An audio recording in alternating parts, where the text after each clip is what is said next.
Invitamos a la doctora Rosalía Angélica Bayona para presentar el caso clínico de infección de piel y partes blandas.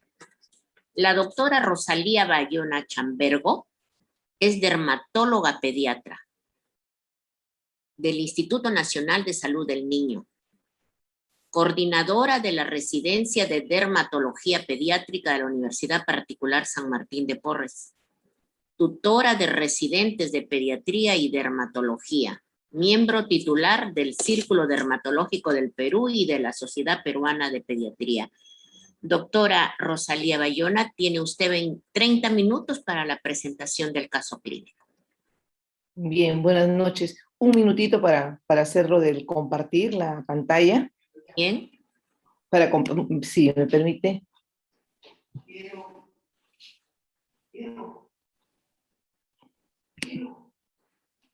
Creo que...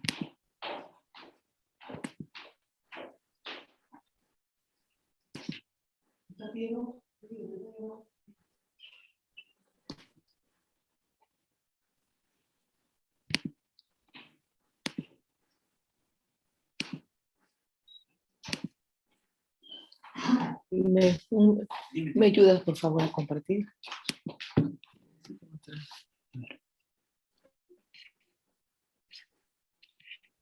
Tu PPT abierto.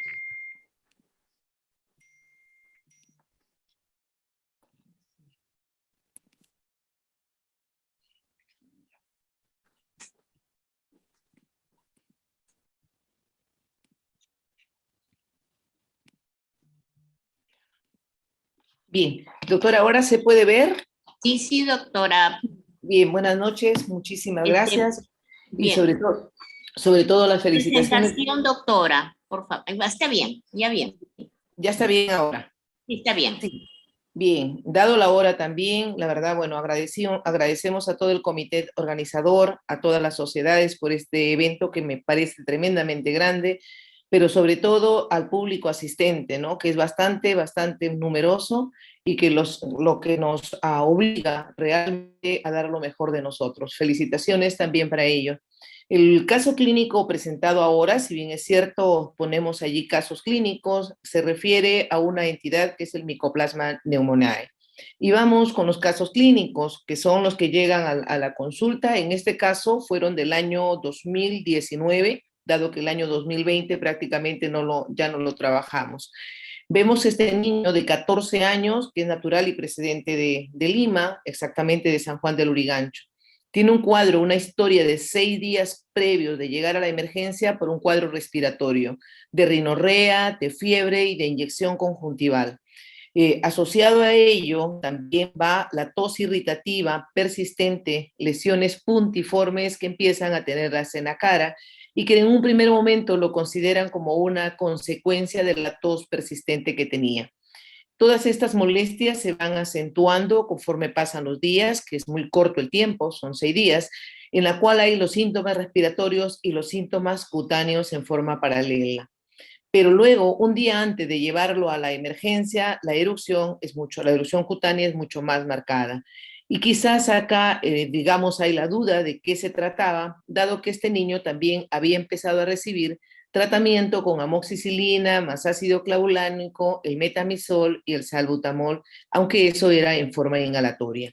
Entonces vemos un tiempo muy cortito de enfermedad y este es el chico que llega en estas condiciones a la emergencia.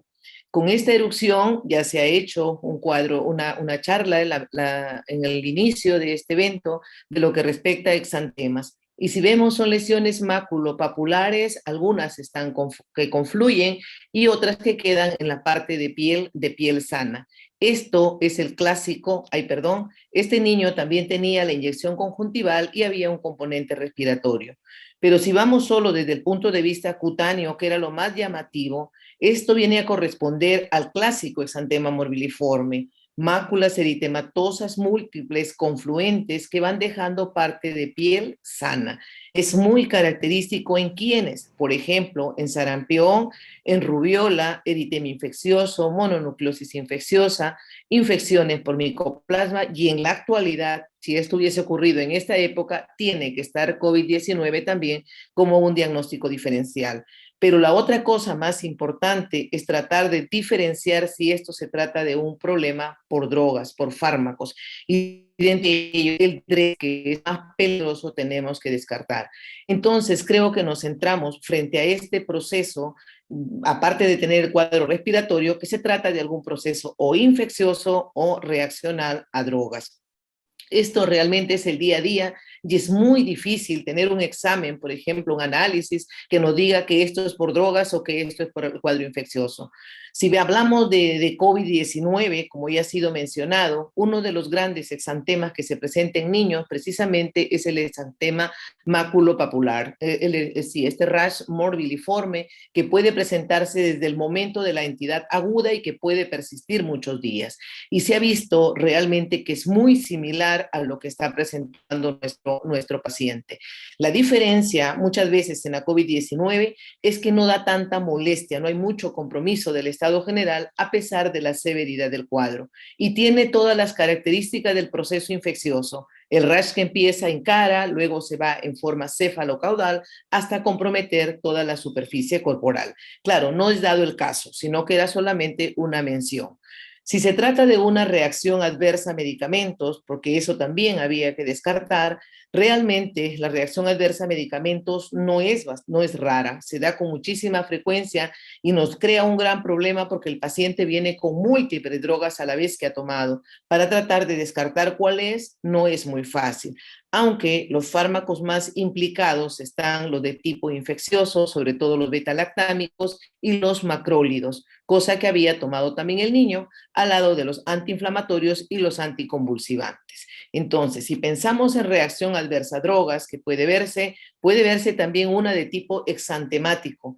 Nosotros creo que a veces estamos acostumbrados a pensar que la reacción adversa a drogas solamente va a ser como una urticaria, por abone. Sin embargo, lo más peligroso, incluso más peligroso que un Steven Johnson o una necrolisis epidérmica tóxica, están los síndromes de hipersensibilidad inducido por medicamentos por DRES.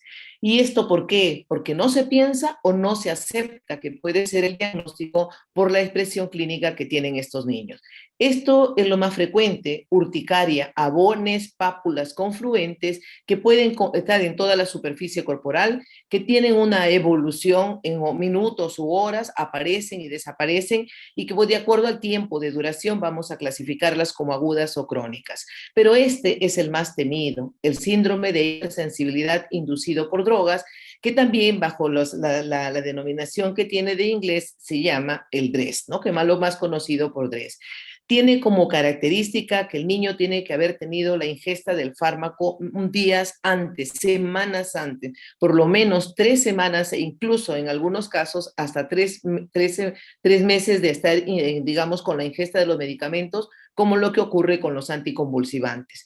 Pero cuando viene ya desencadenado el cuadro, viene con fiebre alta persistente y este rash morbiliforme eritrodérmico que se da en el 95% de pacientes. O sea que el diagnóstico diferencial con este síndrome es de cajón, tenemos que tenerlo pensando.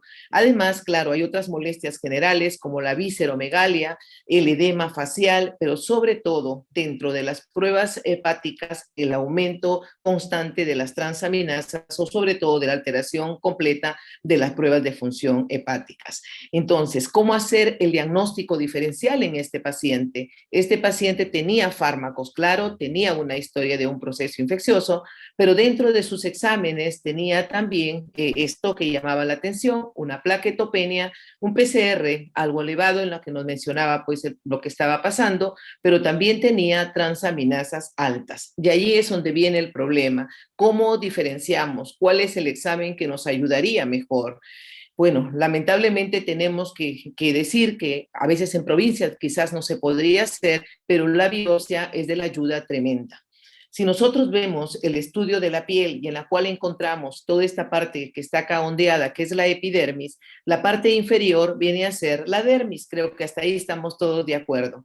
Cuando existe una reacción adversa a drogas, lo primero que se va a observar es la separación entre la dermis y la epidermis, y en la base de la epidermis se encuentran los queratinocitos necróticos. Se ven las células digamos que toman un color tremendamente oscuro separándose en esa área. Sin embargo, lo que vemos en la biopsia de este chico pues era una epidermis y una dermis conservadas, no había separación de las dos capas y tampoco había los queratinocitos necróticos. Por lo tanto, reacción adversa a drogas no lo era.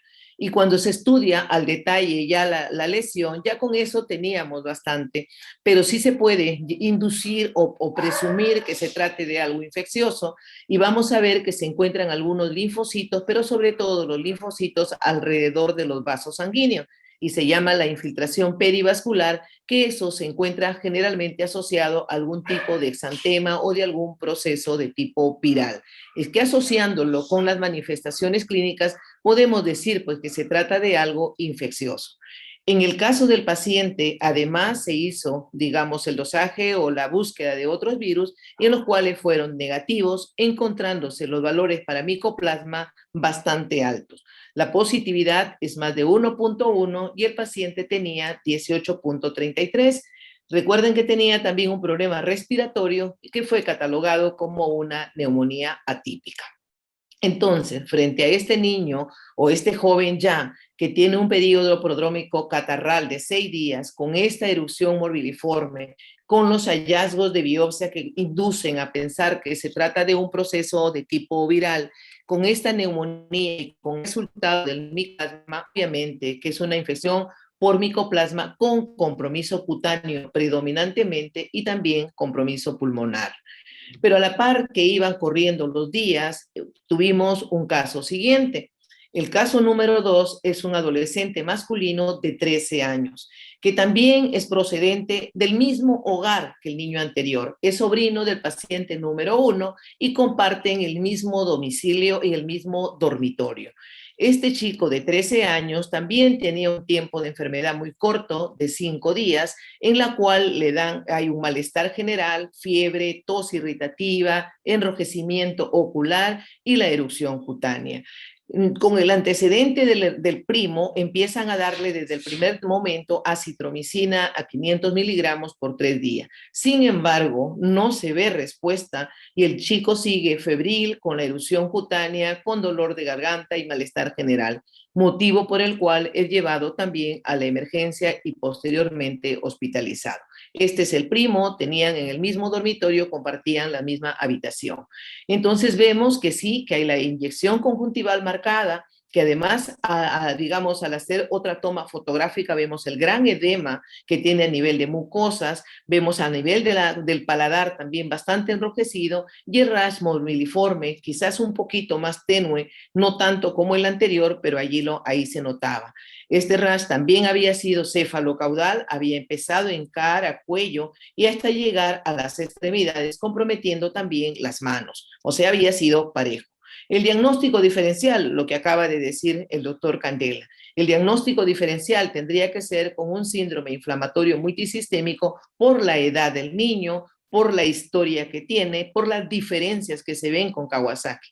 Entonces, estos son los niños que hemos visto también nosotros de la institución, con este síndrome inflamatorio en la cual la inyección conjuntival es de gran predominio. La edad del niño son niños grandes, más de 3 años, más de 5 años, y definitivamente lo único que se encuentra a veces es un edema de mucosa oral, de labios, mas no se encuentra las lesiones características de Kawasaki, que es un edema, fisuración y sangrado. Y Kawasaki se presenta en una población menor. Estos eran los exámenes del segundo paciente, en la cual también encontramos la misma característica, plaquetas disminuidas y las transaminasas también se encuentran aumentadas. Y pasaban los días, ¿y qué pasó? Ese grupo de chicos eran 3. Llevan a la consulta el otro primo, que tenía 14 años, con un cuadro muy parecido, de malestar general, cansancio, fiebre y tos productiva. Acá sí había mayor componente respiratorio, había agitación, respiración rápida, la fiebre que no cedía y un poco más tardíamente empezó a tener, digamos, molestias cutáneas. Lo que más predominaba en este niño era el escozor. Había un escozor moderado y una erupción que pareció tardíamente, no tanto como los anteriores, pero también hubo compromiso cutáneo. Entonces, este es el tercer primo que vivían allí en la casa con la inyección conjuntival un poco menor, el edema de labios era menor, el compromiso de piel era menor, pero lo que más se observaba era el prurito persistente. Como ven también, al igual que en los anteriores, llegaba el compromiso hasta las partes de las manos. Entonces estamos frente a un cuadro de una infección por Mycoplasma pneumoniae en forma intrafamiliar. Y aquí pues se corrobora esa característica que tiene el micoplasma de presentarse en lugares muy cerrados, en ambientes de grupos familiares. Y estos tres chicos en el cuarto, según la descripción, vivía uno, estaban en los camarotes, como que todos estaban muy juntitos, porque el lugar realmente no era muy grande. En los tres casos tuvimos el periodo prodrómico de un problema respiratorio y en los tres casos hubo una manifestación cutánea bastante importante. En dos de los primeros la manifestación cutánea era como lo más predominante, pero en todos hubo manifestación cutánea y cuadro respiratorio. Lo que llamó bastante la atención era el hecho de que en los dos últimos habían recibido tratamiento con acitromicina, sin embargo, el cuadro siguió manifestándose y siguió incluso permaneciendo la fiebre. Y es por eso que en este grupo de chicos el tratamiento que se le dio fue la ciprofloxacina, 500 miligramos cada 12 horas por 10 días y recibieron por 10 días. También en el segundo caso, sobre todo, hubo la administración de la prednisona, había mucho componente inflamatorio a nivel de la mucosa oral y había cierto dolor intenso a nivel de la garganta. En el último caso se le tuvo que asociar el antihistamínico porque lo que más predominaba era el prurito persistente. Entonces vemos que este agente, digamos, este microorganismo, por llamarlo de alguna manera, de micoplasma se encuentra distribuido a nivel de todo el mundo y en la población infantil en el Perú es bastante alto. Se puede encontrar hasta en un 25% de la población infantil que puede encontrarse afectada. Pueden haber incluso una gran cantidad de portadores sanos y a partir de ahí empezar a diseminarse o empezar a contagiar a otro grupo de personas, sobre todo entre adolescentes. Entonces, esta es una infección endémica, solo infecta a humanos. La propagación e infección respiratoria es por las gotitas de la saliva y es facilitada obviamente por la tos. En cuanto a los climas, realmente es muy variado. Aunque se dice de que se puede presentar más en las temporadas de verano, realmente puede presentarse por igual durante todas las épocas del año. La población más afectada es la población joven, entre 5 y 19 años, y siempre ha estado asociado o mucho más estudiado desde el punto de vista respiratorio, diagnosticando como la neumonía atípica con mayor frecuencia. Sin embargo, sabemos que el micoplasma no solamente da cuadro respiratorio, quizás lo respiratorio es lo más importante, pero hay molestias extrapulmonares hasta en un 30% de casos. Hay los cuadros respiratorios, el cuadro hematológico, el cuadro neurológico y el cuadro cutáneo como que se presentan con, digamos, cierta severidad. También hay compromiso cardiovascular, compromiso renal, musculoesquelético y gastrointestinal. En el caso que acabamos de ver en estos pacientes, pues vemos que lo predominante ha sido un exantema maculopapular, el llamado exantema morbilliforme. Pero también podemos observar la urticaria, eritema nodoso o también síndrome de Stevens-Johnson-like, que le llamamos, porque no es ocasionado realmente por fármaco. Este tipo digamos, de exantema o de compromiso cutáneo puede darse, como hemos visto en el caso, antes de las manifestaciones respiratorias o también puede darse durante las manifestaciones respiratorias. Puede darse con la verdadera erupción o puede darse también solo con la molestia, como es el caso del prurito persistente. En nuestro paciente nos llamaba la atención este aumento de las transaminasas y la trombocitopenia, y la verdad que le tenemos mucho respeto a este DRES. Sin embargo, también se ha visto, así revisando la literatura, que pues el compromiso a veces a nivel, digamos, gastrointestinal no puede darse necesariamente por diarreas o puede darse por vómitos, sino puede haberse por estas, digamos, compromiso a nivel hepático y provocando estas alteraciones. Igual también a nivel del compromiso vascular. De tal manera que se ha visto asociado a infecciones por micoplasma, estas hepatitis, entre comillas, de inicio temprano o también algunas de inicio tardío. Y también ocurre igual con la trombocitopenia. Entonces, los tratamientos, el tratamiento de elección, como todos ustedes saben, son los macrólidos en general y sobre todo la acitromicina en la actualidad.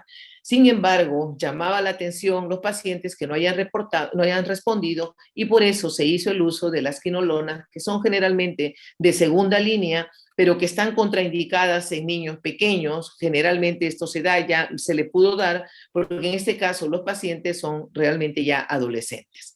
Y tenemos este cuarto caso. Este es un niño de 6 años, por ejemplo, que tenía antecedentes de haber tenido una varicela complicada con un síndrome de Stevens-Johnson. Recuerdo realmente el caso que había sido diagnosticado de varicela y en la etapa casi diríamos ya final del proceso, el niño empieza a hacer lesiones ampollares. Como la varicela es causada por el virus herpes y en el cuadro de síndrome de Stevens-Johnson también está asociado a infecciones por virus herpes, en ese momento pensamos que el cuadro que estaba, digamos, teniendo el niño era un Stevens-Johnson inducido por el virus herpes. Realmente se le dio terapia de soporte, el niño estuvo bien y fue dado de alta. Sin embargo, 5 meses más tarde, este mismo niño, este paciente, donde tiene las manchas que había el proceso anterior, viene refiriendo un brote de lesiones a nivel de la mucosa oral, de la mucosa vesicular, formación de ampollas, así como tenía estas en la cara. Y la mamá refería como antecedente un cuadro respiratorio que igual había sido medicado con acitromicina 3 días antes e ibuprofeno. Entonces empieza nuevamente la duda, si es realmente es algo infeccioso o es algo por drogas, porque los AINES, sobre todo el ibuprofeno, es uno de los agentes causales de cuadros de reacciones adversas a medicamentos, de RAM. Entonces lo que se hizo fue citar al niño para hacer la biopsia, que nos podría ayudar también igual a diferenciar. Entonces, este es el paciente que lo tenemos con las lesiones cuando recién llega. Se le ve compromiso a nivel de los labios, a nivel de la mucosa. No hay edema marcado, pero sí lesiones al interior de la mucosa, donde han habido probablemente lesiones vesiculares, algo que se ha, digamos, exfaselado, se ha roto, y que condicionaban esta apariencia costrosa. Pero sin embargo, cuando el niño llega para la biopsia, como están viendo acá, en el brazo se hace la biopsia de una lesión de esta vesicular, se encuentra que el compromiso a nivel oral ya es bastante grande, que te empieza a tener lesiones muy parecidas a las lesiones del eritema multiforme, estas lesiones llamadas emdiana, ¿no? Las lesiones que son como estas pápulas elevadas, edematosas, eritematosas, y que en la parte central siempre van a tener como una depresión y un cambio de color. Cuando empezamos a revisar la historia de este niño, esto había sido de su hospitalización previa. En los exámenes se había encontrado, por ejemplo, que era positivo para el virus del herpes y claro, él había estado con varicela. Pero sin embargo, también en ese momento tenía positividad para el virus del micoplasma y probablemente quizás había sido el causante del episodio final de la expresión clínica de ampollas. 5 meses después al niño se le hace igual, los mismos dosajes, se encuentra positivo para el virus de la varicela, pero sin embargo es una positividad muy leve. De igual manera, para los virus del herpes también la positividad muy leve. Sin embargo, para el virus del micoplasma nuevamente se encuentra tanto IgG, porque estaba en la etapa aguda, y empezaba a aumentar también el IgM. Por lo tanto, se concluye que esto no era ni una varicela, ni era por herpes, sino era una infección por micoplasma nuevamente que estaba presentando el niño. Entonces, este niño en la consulta dermatológica nuevamente se le empezó a dar la acitromicina en una dosis correcta, porque lo que pasa es que también se le había dado una dosis insuficiente. Se le asoció realmente un antiviral, porque había por allí la sospecha que de repente podía ser, tuviera el herpes de por medio, agravando el cuadro, había cierta positividad, y se le dio la prednisona porque había un marcado edema a nivel de la mucosa oral.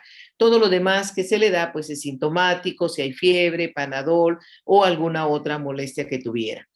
El síndrome de Stevens-Johnson o la necrolisis epidérmica tóxica, que realmente van a variar uno de otro por la extensión de las lesiones y el compromiso de la mucosa, fue realmente inicialmente descrito como una reacción de hipersensibilidad retardada a drogas. La diferencia, como les digo, entre uno y otro es digamos, los términos de la extensión del compromiso corporal. Y siempre ha sido, la causa más importante de estos cuadros ha sido inducido por droga. Sin embargo, ya esto está más que demostrado, que existen algunos agentes, múltiples agentes, que pueden dar cuadros muy similares que se llama, y a lo que le llamamos síndrome de Stevens-Johnson light o necrolisis epidérmica tóxica light, porque se parecen mucho, aunque la severidad no es la misma. Siempre lo que es inducido por drogas siempre va a ser tremendamente agresivo, muchas veces incontrolable, y hay que ser muy rápidos en el tratamiento. Entonces, vemos que nuestro paciente estaba dentro de este grupo de presentaciones en las cuales se ve que Mycoplasma produce un rash y produce una mucositis. Lo que llama la atención o el sello que va a diferenciar entre un Stevens-Johnson clásico por droga y uno causado por Mycoplasma es la boca. Siempre va a haber algo que nos va a ayudar a seguir el diagnóstico. Es la boca y el compromiso de la mucosa, porque se ha visto también que mucositis sola se puede presentar incluso hasta en un 34% de pacientes. Es decir, por ejemplo, tiene un niño un cuadro respiratorio por el Mycoplasma, puede hacer un compromiso solamente de la mucosa oral y darnos esa apariencia. Puede haber una mucositis predominante con un escaso compromiso cutáneo, o puede ser una verdadera mucositis con un verdadero compromiso cutáneo, como lo presentó el segundo paciente. Otro tipo de lesiones que podemos encontrar, aparte del exantema, son vesículas, ampollas, estas lesiones en diana que dan apariencia de un eritema multiforme, y el compromiso de la mucosa oral en el 94% de casos, en la mucosa ocular en el 84% de casos, y a nivel urogenital en el 63% de casos. Es decir, el compromiso de mucosas es bastante alto, y creo que nos lleva a orientar que es una característica que debemos de no olvidarla cuando estamos sospechando en una infección por Mycoplasma. Entonces, ¿qué hemos querido decir en esta presentación? En primer lugar, que el compromiso respiratorio siempre realmente es digamos, afección más frecuente. La parte pulmonar es la que ha estado descrita y sigue siendo descrita, pero las manifestaciones extrapulmonares también son bastante altas y bastante frecuentes. Que el compromiso cutáneo puede ser un indicador, nos puede ser digamos, si aprendemos a reconocer las lesiones, va a ser un marcador de la infección y nos va a ayudar a asociar incluso hasta un tratamiento. Las manifestaciones dermatológicas, como hemos visto, son las infecciones maculopapulares, el tipo de eritema multiforme, pero el compromiso de mucosa siempre hay que tenerlo en cuenta. Los tratamientos de elección, creo que todo el mundo lo sabemos, son los macrólidos en cualquiera de sus versiones, todos son efectivos, pero en caso hubiera resistencia, porque se reporta resistencia, en caso no hubiera habido una respuesta porque la dosis fue insuficiente, pues podemos arreglar la dosis como fue en uno de los casos de los chicos, o podemos entrar al uso de las quinolonas, no dentro de ellas, podemos usarla hasta por tiempo prolongado, pero sobre todo en una población infantil que sea de una edad bastante grande, ¿no? Sobre todo diríamos después de los 8 o después de los 10 años. Entonces, no sé si realmente también, dada la hora, hay algunas preguntas, estamos para responderlas. Sí, doctora, muchas gracias por su excelente presentación, tan ilustrativa y de un caso, y los casos tan interesantes.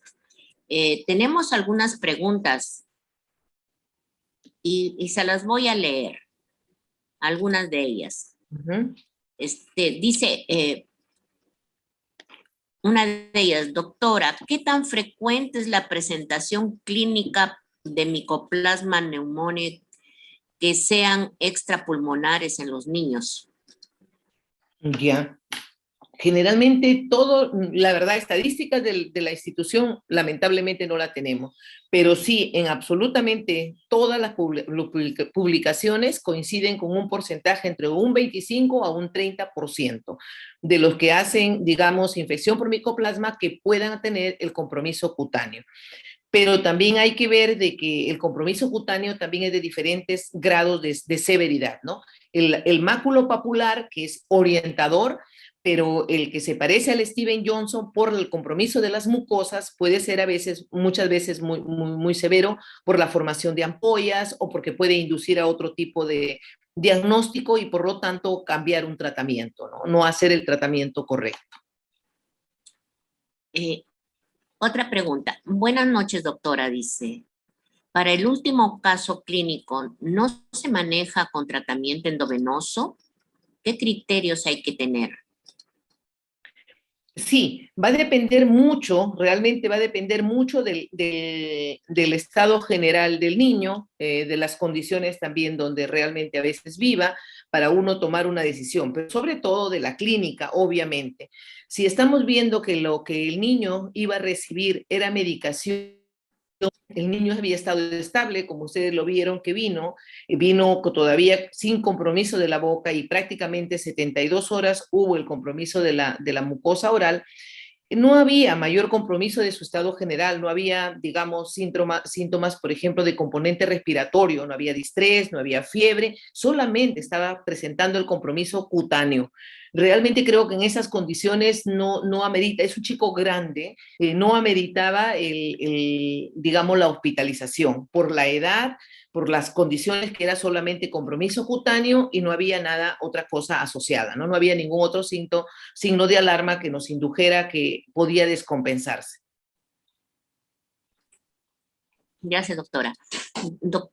Otra pregunta. Doctora Bayona, ¿en qué establecimientos de salud o nivel podríamos contar con biopsias de piel? Y en caso de no tener el alcance, este examen, ¿qué otro podríamos realizar para el diagnóstico? Sí, realmente el diagnóstico del micoplasma resulta un poco fastidioso porque hay que ver, digamos, porque no todos los centros también tienen para el dosaje de los anticuerpos, dosaje de IgG o de IgM, no lo encuentran a veces en todos los lugares, sobre todo más alejados.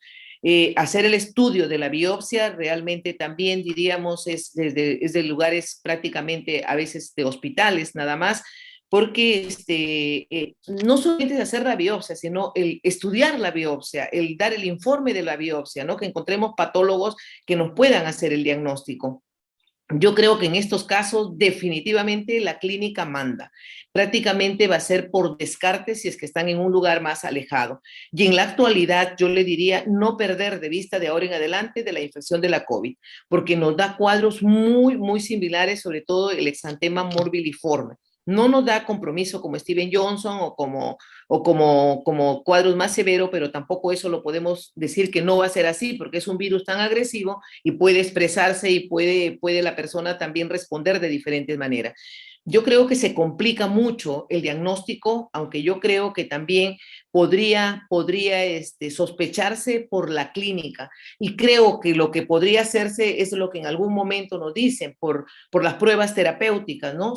Si sospecho clínicamente, he hecho el descarte de toda otra enfermedad que pudiera estar sospechando con los exámenes, ya sea de hemograma, la función hepática, y vemos que podemos descartarlo allí, entonces podríamos hacer la prueba terapéutica dando el tratamiento con los macrólidos, que puede tomarlo tanto el niño como los más grandes, ¿no? Y ver la respuesta. Pero sí, yo le diría que es muy difícil a veces hacer el diagnóstico en zonas alejadas. La intención era era de que vean de que un rash no necesariamente es medicamentoso, sino que también las infecciones se nos pueden escapar, y ahora que también tenemos poblaciones con sarampión, porque mucha gente, realmente ahora el sarampión está recrudeciendo, cosa que no teníamos hace muchísimos años, ¿no? Entonces, y también hay que sospechar a veces hasta en sarampión. Otra pregunta, doctora. ¿En qué caso se utiliza anticoagulación por infección por Mycoplasma pneumoniae? Realmente no hay mucho sobre esa severidad. El cuadro hematológico también es importante. Las vasculopatías que da, digamos, las afecciones o las infecciones por micoplasma también se dan, pero no es en un porcentaje importante. Tendría que ser en aquellos casos que hay el compromiso realmente hematológico. Por eso les mencionaba, los componentes más agresivos son a nivel del compromiso neurológico y el compromiso hematológico. Pueden ser poquitos los casos, pero pueden ser muy agresivos. El componente cutáneo es más aparatoso, es más, digamos, más visible, aunque no es tan severo como en los anteriores. Pero sí hay vasculopatía, hay alteraciones de factores de la coagulación que los puede dar por el micoplasma, ¿no? En otra pregunta le dicen, doctora, excelente ponencia, y le preguntan, ¿no hay problema de asociar corticoide con herpes? No, pues fíjese que no, porque lo que se trata es de que claro, tiene que ser con alguna justificación. No es que a todos se le va a dar, digamos, tratamiento con corticoides. Si quizás recuerdan el tratamiento, por ejemplo, del herpes zóster a nivel de adultos, se tiene que dar corticoides, porque hay un gran componente inflamatorio, una gran respuesta de dolor, y entonces se tiene que disminuir esa molestia, y el corticoide va a ser un complemento de los 4 o 5 primeros días. De igual manera, en este caso, había un gran componente inflamatorio a nivel de la mucosa oral que puede condicionar incluso un cuadro obstructivo. Por eso es que se le usa el corticoide por vía oral por cortos tiempos. A veces damos dosis que le llamamos mini pulsos de 3 días, máximo 5 días, como para controlar el proceso, pero nada más. No es parte de la curación, sino es parte del control del problema. Tenemos una última pregunta en que le dicen nuevamente, excelente ponencia, doctora. Básicamente, ¿las lesiones en mucosa son más frecuentes y guían el diagnóstico diferencial para el micoplasma? Sí, eso es un sí definitivo. Y siempre yo creo que eso es lo que hemos querido también mencionar esta noche. Mirar siempre la boca, que no estar, hay un edema del labio, pero lo que más se compromete es la mucosa. Por eso se llama mucositis. Y hay quienes están planteando que sea como una mucositis el indicador más importante de una infección por micoplasma. Sí, o sea, mirar la boca, así como nosotros en Kawasaki hemos aprendido a mirar los ojos. Siempre yo cuando le doy la clase a los alumnos les digo, hagan llorar, perdónenme, hagan llorar al niño. Y si el niño llora y si se pone rojo alrededor de los ojos y alrededor de la boca y tiene fiebre, ese es un piel escaldada. Si el niño llora y cierra sus ojos, se torna muy irritable, no quiere que lo vea y tiene edema o enrejecimiento de labios, ese es un Kawasaki. Simplemente por estas características que nos da el tiempo y nos da la vida que hemos visto tanto. Entonces, solo mirando al niño lo podemos ayudar. No significa que eso sea definitivo, pero ya nos va orientando. Igual ahora también por micoplasma. Hemos aprendido, le miramos la boca y tiene una mucositis, primero descartar micoplasma, se le puede dar, ya los que están lejos, que no puedan hacer un estudio, entonces se le puede hacer la prueba terapéutica dando tratamiento con solamente macrólidos, ver algún antiinflamatorio y observar, ¿no? Tratar de dar solamente tratamientos sintomáticos a nivel de la mucosa oral, y va desde el agua de bicarbonato para evitar una complicación, va desde el agua de manzanilla o cualquier colutorio que pudieran hacer. Pero no lo que hemos visto que a veces hacen, que le colocan limón o cosas muy agresivas que pueden más bien agravar el cuadro. Pero sí, yo creo que la mucositis es la característica y quizás de hoy en adelante va a ser hasta el sello para reconocer micoplasma. Muchas gracias, doctora Rosalía Bayona, por su excelente presentación. Y gracias también a los participantes por sus excelentes preguntas. Gracias. Bien, muchas gracias también. Yo complacida con todos. Muchas gracias. Eh, me cabe el gusto de presentar al doctor Mario Encinas, presidente de la Sociedad Peruana de Pediatría. En primer lugar, para agradecerle su participación en este excelente curso y en la forma tan importante de su participación con los miembros de la Sociedad Peruana de Pediatría. Doctor Mario Encinas, tiene usted la oportunidad de dirigirse a los asistentes. Muchas gracias, doctora Frida. Doctor Miguel Farfán, es un gusto saludarlo, y del mismo modo a nuestra dermatóloga, doctora Rosalía Bayona, que ha tenido la gentileza de acompañarnos en una de sus excelentes ponencias.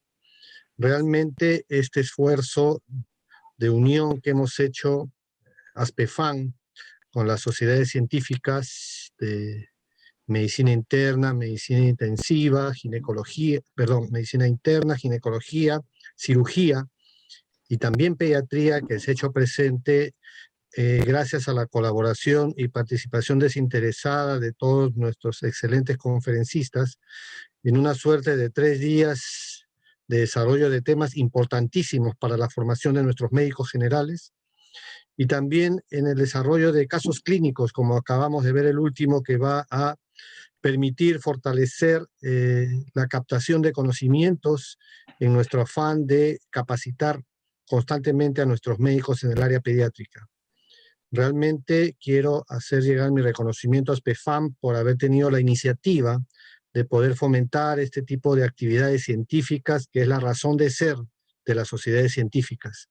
Agradecer de una manera especial a toda la organización, el doctor Núñez, el doctor Farfán, en el caso de pediatría, al doctor Juan Rivera Medina, y a los presidentes de las sociedades que hemos estado cercanos para poder llevar a cabo este primer módulo de pediatría que ha culminado hoy exitosamente. No me queda más que agradecer, reiterar mi reconocimiento a nuestros excelentes médicos pediatras y sus especialistas, agradecer a los participantes, que es a quienes nosotros hemos realizado todo este esfuerzo en bien de ellos, y siempre la Sociedad de Pediatría está dispuesta a mantener este vínculo académico-científico en bien de la capacitación de nuestros médicos. Doctor Farfán, a nombre de la Sociedad Peruana de Pediatría, reciba nuestro reconocimiento y agradecimiento por habernos permitido participar en esta noble causa de capacitar a nuestros médicos en los diferentes niveles, en este caso a los médicos serumistas, a los médicos generales, a los estudiantes de medicina y todos aquellos vinculados en este nivel de atención importantísimo que es y que nuestro país en este momento necesita, dadas las contingencias que estamos viviendo, y que agradecemos nuestra convocatoria para participar. Muchas gracias. Muchas gracias, doctor Encinas. Y invitamos al doctor Miguel Farfán, nuestro presidente de la Asociación Peruana de Facultades de Medicina, para sus palabras finales. Gracias, doctora Jiménez. Buenas noches. Un saludo especial a la Sociedad Peruana de Pediatría en la persona de su presidente, el doctor Mario Encinas. Un agradecimiento a nombre del Consejo Directivo y de la Asociación Peruana de Facultades de Medicina por este trabajo, este esfuerzo tan denodado en compartir la experiencia, la experticia y esa dedicada docencia que tiene las sociedades y en este momento la Sociedad Peruana de Pediatría. Muchísimas gracias a los expositores que en estos 3 días verdaderamente ha sido un reto para la sociedad la permanencia de estar con ustedes. A los subespecialistas por permitirnos preparar a nuestros médicos generales, a los estudiantes, a los residentes, e inclusive médicos especialistas también de pediatría que han estado compartiendo estos 3 días en lo que es la adquisición de conocimientos con la finalidad de preparar mejor al recurso humano, a los médicos, fundamentalmente los médicos generales, y a través de la sociedad es pilar fundamental de la misma sociedad, tratar de solucionar los problemas que vivimos en el sistema de salud público del país, doctor Mario Encinas. El agradecimiento a los cerca de 2.000 participantes que han estado esta noche y a raíz de estos 3 días, que se inició el día lunes 5, el 7 y hoy día 9. Verdaderamente un profundo agradecimiento, y en su oportunidad estaremos haciendo llegar a través de su persona, doctor Mario Encinas, los certificados tanto para la Sociedad Peruana de Pediatría en su persona y a los expositores y a todos los que han participado, porque también hay que reconocer este esfuerzo académico, este esfuerzo de desprendimiento, de voluntad para con la sociedad en su conjunto, y por ello el agradecimiento. Muchas gracias, doctor Mario Encinas, y a través suyo el reconocimiento y agradecimiento a todos los que han permitido participar con su apoyo hacia la Asociación Peruana de Facultades de Medicina. Muchísimas gracias. Buenas noches a todos. Buenas noches, señores participantes. Buenas noches. Buenas noches. Muchas Buenas gracias. noches con todos. Buenas noches. Gracias. Muchas gracias. Agradecemos a todos los participantes por su compromiso, por su motivación en su formación, su capacitación y actualización. Y recomendarles de que aparecerá la encuesta en las pantallas que servirá para registrar su asistencia. Esta tiene 5 minutos, ¿no?, de duración para que puedan ustedes responderla. Igualmente, invitamos a todos ustedes al inicio del segundo módulo, el lunes 12 de abril, que corresponde a cirugía general a cargo de la Sociedad de Cirujanos Generales del Perú. Muchas gracias. Ha sido un honor participar en esta jornada. Buenas noches.